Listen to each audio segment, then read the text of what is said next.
नमस्कार दोस्तों, स्वागत है आपका अपने चैनल प्रभात तिवारी स्टडी आईक्यू पे। दोस्तों आज हम आपके लिए लाए हैं पॉलिटी का एक महत्वपूर्ण टॉपिक है दोस्तों, जिसका नाम है मौलिक अधिकार, फंडामेंटल राइट्स का ये टॉपिक लाया है दोस्तों। इस वीडियो में मैं आपके 25 क्वेश्चन कवर करूंगा दोस्तों विद एक्स्ट्रा फैक्ट। कुल मिला के दोस्तों कहने के ये 25 क्वेश्चन हैं। इस वीडियो को देखने के बाद दोस्तों आपका पूरा मौलिक अधिकार का कॉन्सेप्ट तैयार हो जाएगा। तो जो लोग हमारे चैनल पर नए हैं प्लीज़ चैनल को सब्सक्राइब कर दीजिएगा और बेल आइकन को जरूर प्रेस कर दीजिएगा, जिससे आने वाली हर वीडियो का नोटिफिकेशन आप तक समय समय तक पहुंचता रहे। तो चलिए हम वीडियो को शुरू करते हैं। दोस्तों हम वीडियो में शुरू करने से पहले थोड़ी सी हम मौलिक अधिकार के बारे में आपको जानकारी दे देते हैं कि हमारा मौलिक अधिकार है क्या, किस आर्टिकल से किस आर्टिकल तक है। तो बात करते हैं दोस्तों मौलिक अधिकार की। मौलिक अधिकार की हमारे संविधान के आर्टिकल 12 से 35 तक दोस्तों मौलिक अधिकार का जिक्र किया गया है। आर्टिकल 12 से 35 तक दोस्तों हमारा मौलिक अधिकार है।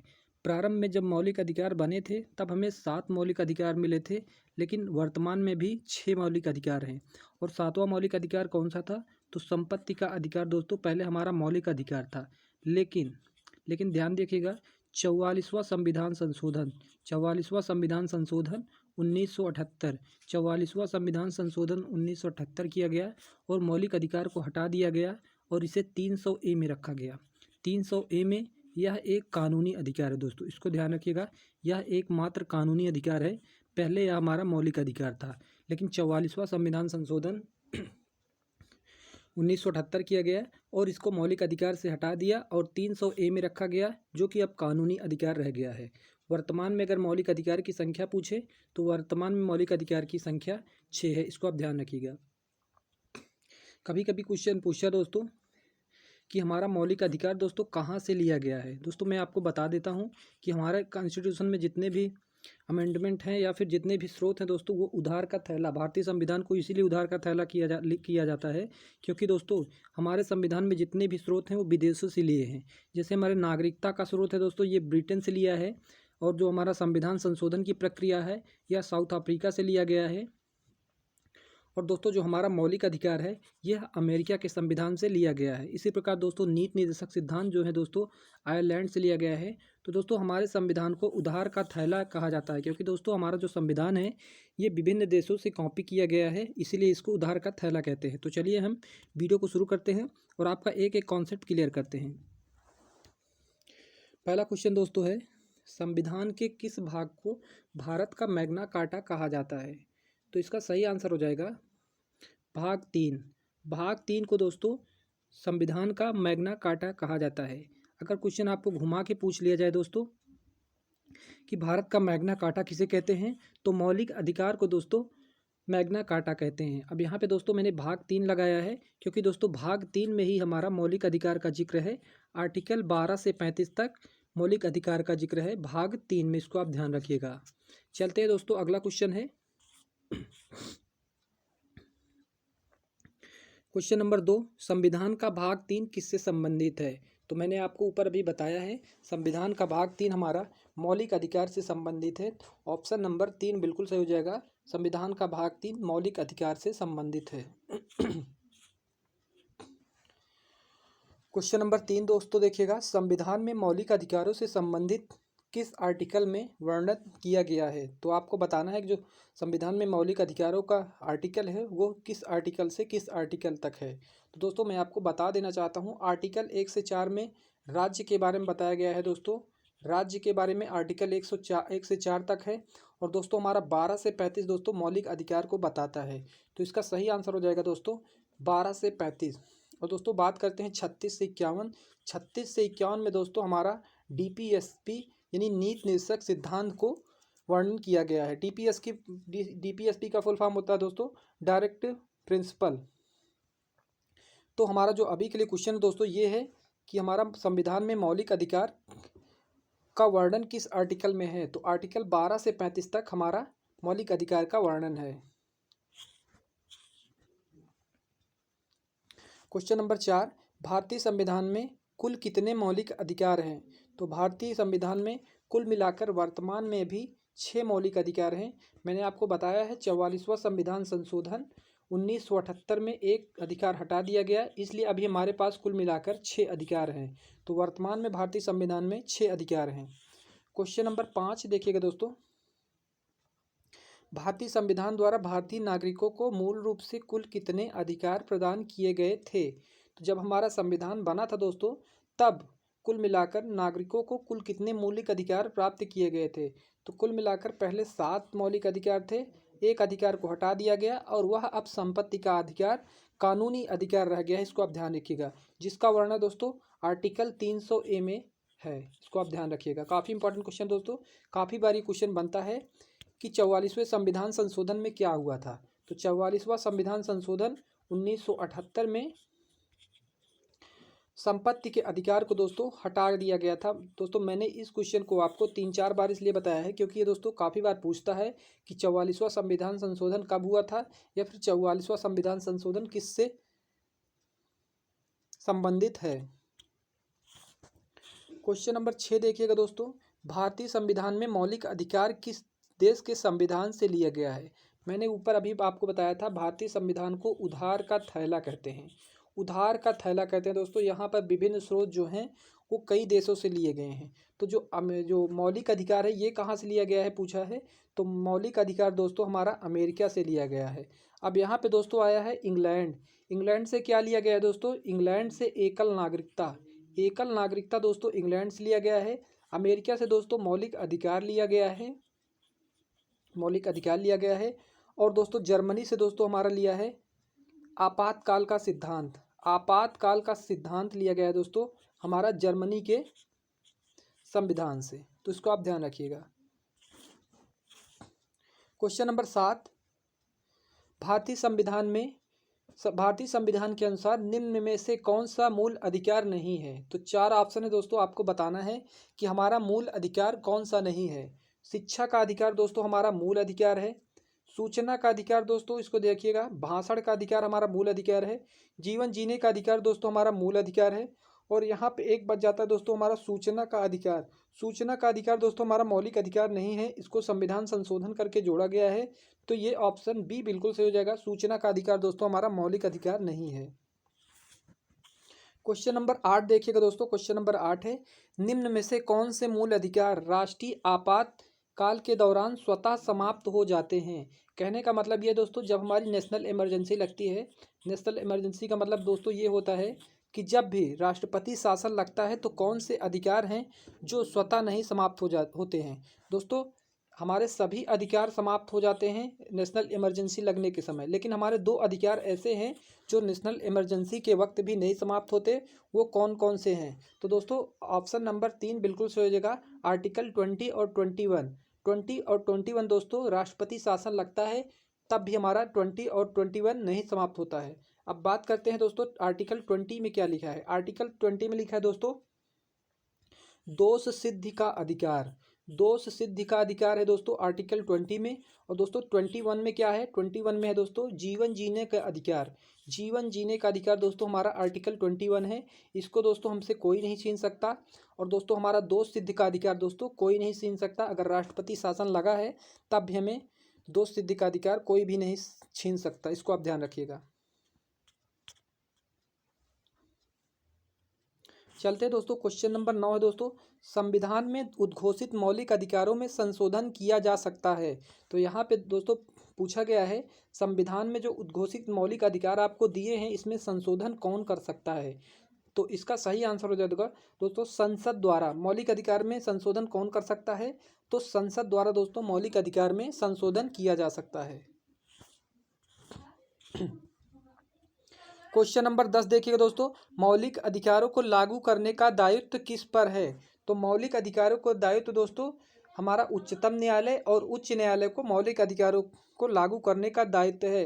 तो ऑप्शन नंबर 4 बिल्कुल सही हो जाएगा, उपयुक्त दोनों, ए और बी दोनों। अब बात करते हैं दोस्तों यहाँ पे आया है उच्चतम न्यायालय और यहाँ पे आया है उच्च न्यायालय। तो दोस्तों आप उच्चतम न्यायालय में आर्टिकल 32 के तहत दोस्तों आप उच्चतम न्यायालय यानी सुप्रीम कोर्ट जा सकते हैं आपके मौलिक अधिकार का अगर हनन होता है। और आर्टिकल 226 के तहत दोस्तों आप हाई कोर्ट जा सकते हैं यदि आपका केंद्र सरकार या भी कोई राज्य सरकार आपके मौलिक अधिकारों का हनन करता है। तो इन दो आर्टिकल के तहत आप सुप्रीम कोर्ट और हाई कोर्ट का दरवाजा खटखटा सकते हैं। चलते हैं दोस्तों, क्वेश्चन नंबर अगला है हमारा। अगला क्वेश्चन देखते हैं दोस्तों। अगले क्वेश्चन पे चलते हैं दोस्तों। क्वेश्चन नंबर 11 है, मौलिक अधिकारों का निलंबन कौन कर सकता है। तो 4 ऑप्शन दिए हैं दोस्तों, आपको कमेंट करके इसको हमें आंसर बताना है। जितने भी लोग देख रहे हैं कि मौलिक अधिकारों का निलंबन कौन कर सकता है। 4 ऑप्शन है, राष्ट्रपति, प्रधानमंत्री, मुख्य न्यायाधीश और संसद। इन 4 ऑप्शन को आपको दिए हैं दोस्तों, प्लीज़ कमेंट करके इसका हमें आंसर बताइएगा, मैं आपको इसका आंसर नहीं बताऊँगा। चलते हैं दोस्तों क्वेश्चन नंबर अगला। क्वेश्चन नंबर 12, समानता का अधिकार कौन से आर्टिकल में दिया गया है। तो समानता का अधिकार दोस्तों यहाँ पूछा है कि समानता का अधिकार हमारे कौन सा आर्टिकल दिखाता है। तो हमारा आर्टिकल 14 से 18 दोस्तों हमारा समानता का अधिकार दिखाता है। और समानता के अधिकार में दोस्तों हमारे 4 अधिकार हैं। कौन कौन से 4 अधिकार हैं दोस्तों। हमारा 14 आर्टिकल क्या कहता है, विधि के समक्ष समानता, विधि के समक्ष सभी समान होंगे। यानी जो हमारा कानून बना है उसके समक्ष सभी समान हो, चाहे वो राष्ट्रपति हो, चाहे प्रधानमंत्री हो, या फिर सर्वोच्च न्यायालय का मुख्य न्यायाधीश हो, या फिर कोई आम नागरिक हो, विधि के समक्ष सभी को समान न्याय मिलेगा। आर्टिकल 15 क्या कहता है दोस्तों। आर्टिकल 15 कहता है दोस्तों, छुआछूत, जात पात का भेदभाव दोस्तों मना करता है। दोस्तों आर्टिकल 15 जात पात छुआछूत का भेदभाव को मना करता है आर्टिकल 15। और आर्टिकल 16 क्या कहता है दोस्तों।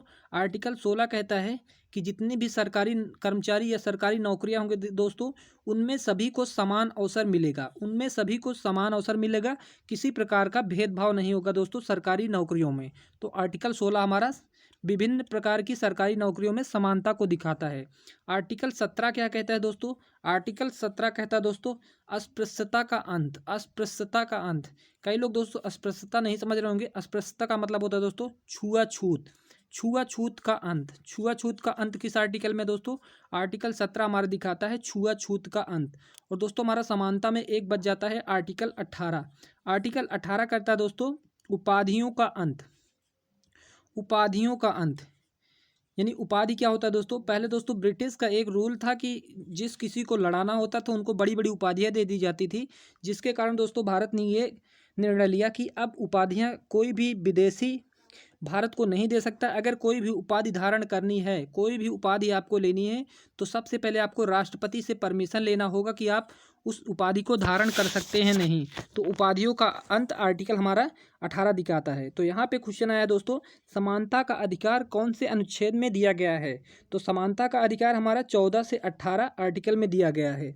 यहाँ पे नीचे आया है दोस्तों 19 से 22। 19 से 22 में दोस्तों हमारा है 19 से 22 में हमारा स्वतंत्रता का अधिकार है दोस्तों। स्वतंत्रता का अधिकार, स्वतंत्रता का अधिकार दोस्तों 19 से 22 में है।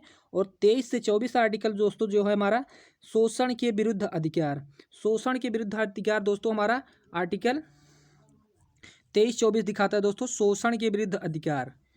तो दोस्तों उम्मीद है ये टॉपिक आपको समझ में आया होगा। समानता का अधिकार पूछा है तो समानता का अधिकार हमारा 14 से 18 हो जाएगा।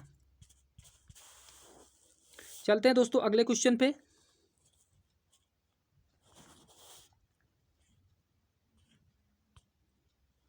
क्वेश्चन नंबर 13 देखिएगा दोस्तों। आर्टिकल 23 से 24 नागरिकों को किस प्रकार के अधिकार को वर्णन करता है। तो यहाँ पे पूछा है जो आर्टिकल 23 और 24 है ये किस प्रकार के अधिकार को हमें देता है। तो दोस्तों हमारा जो 23-24 है ये हमारा शोषण के विरुद्ध अधिकार है। मैंने आपको ऊपर बताया था शोषण के विरुद्ध अधिकार दोस्तों। आर्टिकल 23 क्या कहता है दोस्तों। 23 कहता है कि आप किसी को जबरदस्ती काम नहीं करा सकते, किसी भी व्यक्ति को आप जबरन बेच नहीं सकते हैं दोस्तों। ये आर्टिकल हमारा 23 कहता है कि आप किसी भी व्यक्ति को जबरन काम नहीं करा सकते, किसी भी व्यक्ति महिला पुरुष की दोस्तों आप बिक्री नहीं कर सकते, खरीद फरोख्त नहीं करते हैं। ये आर्टिकल हमारा 23 कहता है। आर्टिकल 24 क्या कहता है दोस्तों। आर्टिकल 24 कहता है दोस्तों कि 16 वर्ष से कम आयु के बच्चों को आप 16 वर्ष से कम आयु के बच्चों को दोस्तों आप रोजगार रोजगार का मतलब ये दोस्तों, आप उनसे भारी भरकम काम नहीं करा सकते हैं, उनको रोजगार नहीं करा सकते हैं दोस्तों। 16 वर्ष से कम आयु के बच्चों को दोस्तों आप लेबर का काम नहीं करा सकते दोस्तों, इसको ध्यान रखिएगा। कारखानों में आप 16 वर्ष से कम बच्चों को काम नहीं करा सकते हैं, इसको ध्यान रखिएगा। आर्टिकल 24 हमारा बाल श्रम से संबंधित है। चलते दोस्तों अगले क्वेश्चन पे। क्वेश्चन नंबर 14 देखिएगा। क्वेश्चन नंबर 14 है, भारतीय संविधान के निम्नलिखित अनुच्छेदों में से कौन सा विधायन सत्ता पर पूर्ण नियंत्रण करता है। ये क्वेश्चन दोस्तों काफ़ी इंपॉर्टेंट है। यहाँ पे शब्दों का हेर फेर है दोस्तों, क्योंकि दोस्तों यहाँ पे विधायन सत्ता दे दिया गया है और ये क्वेश्चन आया है यूपी पीसीएस में क्वेश्चन पूछा गया है। तो विधायन सत्ता का पूर्ण नियंत्रण दोस्तों वही हमारा समानता का जो दोस्तों अधिकार होता है। विधायन सत्ता मतलब समानता पर कौन पूर्ण नियंत्रण करता है, तो हमारा आर्टिकल 14 दोस्तों हमारा विधायन सत्ता पूर्ण नियंत्रण करता है, तो आर्टिकल 14 हो जाएगा। क्वेश्चन नंबर 15, भारतीय संविधान में नौकरियों का समान अवसर कहाँ पर प्रदान किया जाता है। तो मैंने बताया था दोस्तों आर्टिकल 16 में दोस्तों नौकरियों का समान अवसर प्रदान किया जाता है। मैंने आपको एक एक आर्टिकल के बारे में बताया था। आर्टिकल 18 क्या कहता है, उपाधियों का अंत। आर्टिकल 19 क्या कहता है दोस्तों, स्वतंत्रता का अधिकार, बोलने की स्वतंत्रता। आर्टिकल 14 क्या कहता है दोस्तों, समानता यानी विधि के समक्ष समानता का अधिकार। तो आर्टिकल 16 हमारा दोस्तों नौकरियों का समान अवसर। क्वेश्चन नंबर 16 देखिएगा दोस्तों, अनुच्छेद 19 कितने प्रकार की स्वतंत्रता प्रदान करता है। तो दोस्तों आर्टिकल 19 दोस्तों हमारा 6 प्रकार की स्वतंत्रता का प्रावधान करता है। क्वेश्चन नंबर 17, भारत के संविधान को निम्नलिखित में से कौन सा अनुच्छेद प्रेस की स्वतंत्रता देता है। तो इसका सही आंसर हो जाएगा दोस्तों प्रेस की स्वतंत्रता। दोस्तों देखते हैं प्रेस की जो स्वतंत्रता है वो हमारा आर्टिकल 19 दोस्तों देता है प्रेस की स्वतंत्रता। हमारे बोलने की स्वतंत्रता ही दोस्तों प्रेस की स्वतंत्रता है, और ये हमारा आर्टिकल 19 में कहा गया है व्यक्ति के अभिव्यक्ति की स्वतंत्रता, और आर्टिकल 19 में इसका दोस्तों जिक्र है। तो प्रेस की स्वतंत्रता हमारा हो जाएगा आर्टिकल 19। चलते हैं दोस्तों क्वेश्चन नंबर अगला, क्वेश्चन नंबर 20 देखिएगा दोस्तों। क्वेश्चन नंबर 18 देखिएगा दोस्तों, निम्नलिखित में से किस अनुच्छेद में कहा गया कि किसी भी व्यक्ति को एक से अधिक अपराध के लिए एक बार से अधिक अभियोजित एवं दंडित नहीं किया जा सकता। तो इसका सही आंसर हो जाएगा आर्टिकल 20। आर्टिकल 20 कहता है दोस्तों किसी भी व्यक्ति को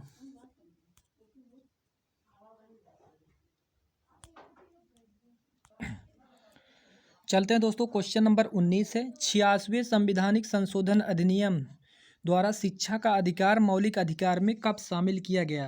तो इसका सही आंसर हो जाएगा दोस्तों 2002। दोस्तों जो हमारा 86वां संविधान संशोधन हुआ था दोस्तों, 86वां संविधान संशोधन 2002 में हुआ था। और शिक्षा का अधिकार दोस्तों अब मौलिक अधिकार में जोड़ दिया गया है 21A में दोस्तों शिक्षा के अधिकार को अब मौलिक अधिकार में जोड़ दिया गया है। पहले हमारा शिक्षा का अधिकार मौलिक अधिकार नहीं था, ये नीति निषेध सिद्धांत में था, लेकिन अभी दोस्तों शिक्षा का अधिकार हमारा मौलिक अधिकार में जोड़ दिया गया है। चलते हैं क्वेश्चन नंबर 20 पे, भारतीय संविधान का कौन सा अनुच्छेद व्यक्ति के विदेश यात्रा के अधिकार को संरक्षण प्रदान करता है। तो दोस्तों हमारा जो आर्टिकल 21 है यानी जीवन जीने की स्वतंत्रता का अधिकार दोस्तों जो आर्टिकल 21 है यह विदेश यात्रा के अधिकार को संरक्षण प्रदान करता है। चलते हैं दोस्तों क्वेश्चन नंबर अगला, क्वेश्चन नंबर हमारा 21 है, मौलिक अधिकारों के अंतर्गत कौन सा अनुच्छेद बच्चों के शोषण से संबंधित है। तो दोस्तों मैंने आपको बताया था बच्चों के शोषण से कौन सा अधिकार संबंधित है, तो आर्टिकल 24 हमारा बच्चों के शोषण से संबंधित है। आर्टिकल 23 क्या कहता है दोस्तों, बलात् श्रम, जबरदस्ती अगर आप श्रम कराते हैं तब दोस्तों आपका आर्टिकल 23 होगा, लेकिन दोस्तों बच्चों के शोषण से हमारा आर्टिकल 24 संबंधित है। चलते हैं दोस्तों अगले क्वेश्चन पे, क्वेश्चन नंबर हमारा 22 है, भारतीय संविधान के किस अनुच्छेद में संवैधानिक उपचारों का अधिकार है। तो आर्टिकल 32 दोस्तों हमारा संवैधानिक उपचारों का अधिकार प्रदान करता है। इसके तहत दोस्तों हम सर्वोच्च न्यायालय जा सकते हैं आर्टिकल 32 के तहत, और दोस्तों सर्वोच्च न्यायालय 5 प्रकार की रिट जारी कर सकता है। तो चलिए दोस्तों अगले क्वेश्चन पे चलते हैं। अगला क्वेश्चन हमारा है, अनुच्छेद 32 के अनुसार राष्ट्रपति, माफ कीजिएगा दोस्तों यहाँ पे थोड़ी सी मिसप्रिंटिंग है, राष्ट्रपति नहीं रहेगा यहाँ पे दोस्तों सुप्रीम कोर्ट रहेगा। सुप्रीम कोर्ट आर्टिकल 32 के अनुसार सुप्रीम कोर्ट कितने तरह की रिट जारी कर सकता है? तो दोस्तों 5 प्रकार की रिट जारी कर सकता है। वो कौन से 5 प्रकार की रिट है दोस्तों, अगले क्वेश्चन में आपको दिखाते हैं। क्वेश्चन नंबर 24 देखिए दोस्तों, न्यायालय द्वारा सार्वजनिक अधिकारियों को जारी किए जाने वाले रिट का क्या नाम है? तो दोस्तों न्यायालय द्वारा जो सार्वजनिक अधिकारियों को रिट जारी किया जाता है उसका नाम दोस्तों परमादेश है। और दोस्तों जो आर्टिकल 32 के तहत सर्वोच्च न्यायालय रिट जारी करता है दोस्तों, वो कौन कौन सी रिट है? बंदी प्रत्यक्षीकरण, परमादेश, प्रतिषेध, अधिकार परीक्षा और एक है दोस्तों हमारा उत्प्रेषण। ये 5 प्रकार की रिट सर्वोच्च न्यायालय जारी करता है। लेकिन अभी क्वेश्चन में क्या पूछा दोस्तों, सार्वजनिक अधिकारियों को जारी किए जाने वाला रिट का क्या नाम है? तो उसका नाम हो जाएगा दोस्तों परमादेश। इसका सही आंसर ऑप्शन 2। चलते हैं दोस्तों, अगला क्वेश्चन हमारा क्वेश्चन नंबर हमारा 25 और आखिरी क्वेश्चन, संपत्ति के मूल अधिकार को किस संवैधानिक संशोधन अधिनियम द्वारा समाप्त किया गया? तो इसका सही आंसर हो जाएगा दोस्तों 44वां संविधान संशोधन। 44वां संविधान संशोधन 1978 में दोस्तों संपत्ति के अधिकार को संविधान संशोधन करके यह हमारा कानूनी अधिकार बना दिया गया है। अब वर्तमान में दोस्तों हमारे पास केवल 6 ही मौलिक अधिकार हैं। उम्मीद करता हूं दोस्तों ये वीडियो पसंद आया होगा। अगर वीडियो पसंद आए तो चैनल को सब्सक्राइब करें दोस्तों और वीडियो को लाइक करें। तो अभी के लिए इतना ही दोस्तों। अगला वीडियो जो हमारा होगा दोस्तों, ये हमारा नीति निषेध सिद्धांत का हो सकता है, या फिर दोस्तों मैं आपको नागरिकता का वीडियो बनाऊँगा जो हमारा 5 से 11 आर्टिकल में वर्णित है। तो अभी के लिए इतना ही। जय हिंद, जय भारत।